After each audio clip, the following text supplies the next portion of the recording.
Bonjour André Jourdan. Bonjour. Tu es professeur à l'Université de Genève où tu as créé le laboratoire de didactique et d'épistémologie des sciences. Tu as également présidé la Commission internationale de biologie, éducation et éthique et tu es toujours consultant auprès de nombreuses organisations internationales.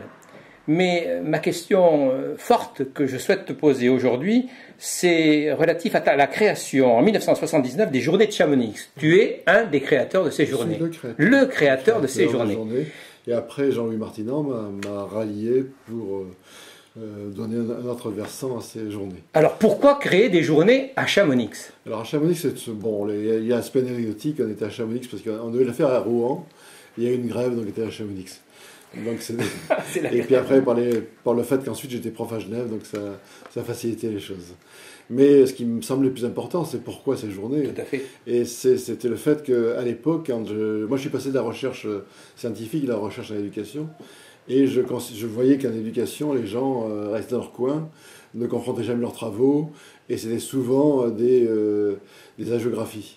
Et moi, il me semblait important de faire comme dans les sciences, un lieu de rencontre, un lieu de confrontation et surtout un lieu de présentation de recherche. Donc d'ores et déjà en 1979, l'intelligence collective était au cœur de la réflexion. Tout à fait. C'est là-dessus que le succès de ces journées, c'est parce que ça a été une confrontation, un lieu de rencontre.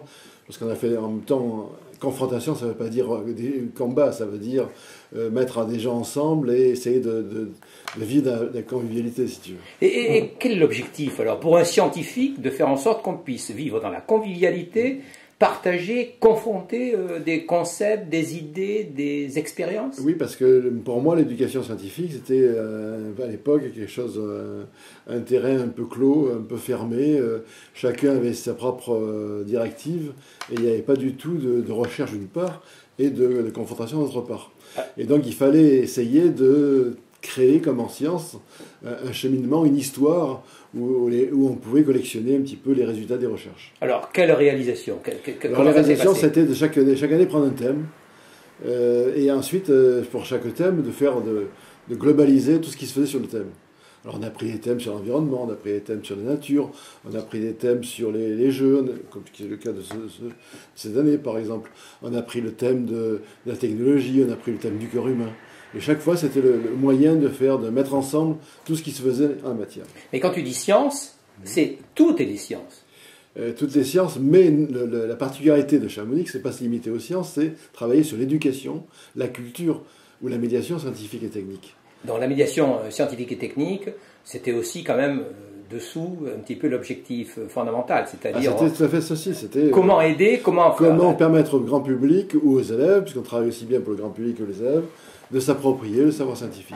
Donc, dès 1979, l'idée que l'éducation informelle pouvait apporter, jouer un rôle majeur dans l'éducation tout court, y compris dans l'éducation scolaire et l'éducation formelle. Tout à fait. C'était important. On travaille sur les deux domaines en parallèle, c'est-à-dire à la fois l'école et à la fois tout ce qui peut se faire autour, les musées, les médias, les centres de sciences, la BD scientifique, et même le théâtre scientifique. On a fait des moments sur le théâtre scientifique, par exemple. Et est-ce que les scientifiques en France, est-ce que la formation des scientifiques en France prédisposée à ce type de partage? Non, pas du tout, parce que la formation des scientifiques, des enseignants scientifiques, est une formation encore académique.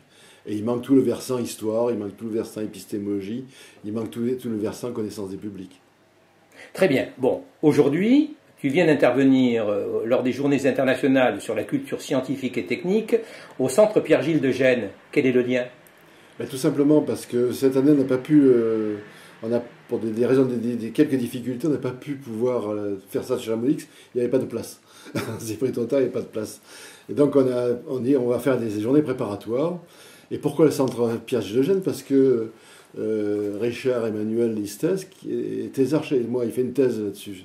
Et c'est lui en plus qui a pris maintenant la direction de ces journées. Et donc ça nous semblait très, très intéressant qu'on puisse le faire dans son propre centre. Donc si j'ai bien compris, il y a une forme de passage de témoin entre les journées de Chamonix et le groupe Trace, avec ici un travail préparatoire pour les prochaines journées. Tout à fait. Jusqu'à présent, avec Jean-Louis Martinan, on a essayé de présider, coordonner ces choses-là. Maintenant, il faut laisser place aux plus jeunes.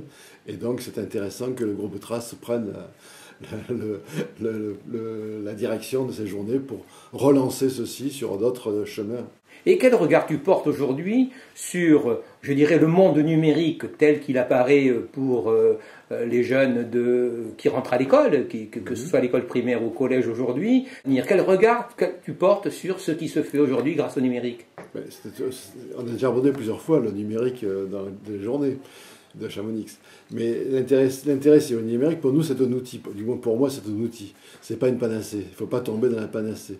C'est un outil qui devrait, pour moi, démarrer déjà à l'école maternelle. Or, malheureusement, les machines commencent à se développer, mais il y a peu de formation encore pour les enseignants qui portent là-dessus. Donc l'essentiel doit porter sur la formation des enseignants. Pour moi, si on veut changer un système éducatif, ça passe d'une part pour le recrutement, parce qu'on recrute des personnes, pas forcément pour le métier qu'ils vont faire. On les recrute sur des sciences alors qu'ils vont surtout faire un travail d'accompagnement par rapport aux sciences et parfois ils doivent faire cette scène sociale. Et par ailleurs, il faut qu'ils aient aussi une formation dans d'autres disciplines que leur discipline de base. C'est-à-dire la sociologie, de l'anthropologie, de la psychologie, du rapport à l'autre, etc., etc. Et même être un homme de théâtre. Et c'est valable quel que soit le pays. Quel regard tu portes sur justement la formation des enseignants en France, sur la capacité des enseignants à pouvoir développer une culture scientifique? La formation en France a été totalement sinistrée ces dernières années, mais elle n'était pas forcément beaucoup mieux avant. Mais enfin, il y a d'autres pays où on investit plus dans la formation des enseignants. Dont l'objectif, c'est quand même former les enseignants. Si on veut transformer un système éducatif, ça peut passer non pas d'en haut, parce que tout ce qui vient d'en haut bloque, c'est un problème d'analyse systémique, mais par le bas, c'est-à-dire des enseignants qui seraient formés autrement, qui savent partager leur savoir, et pas des enseignants qui continuent à parler pour eux-mêmes. Merci beaucoup. Merci.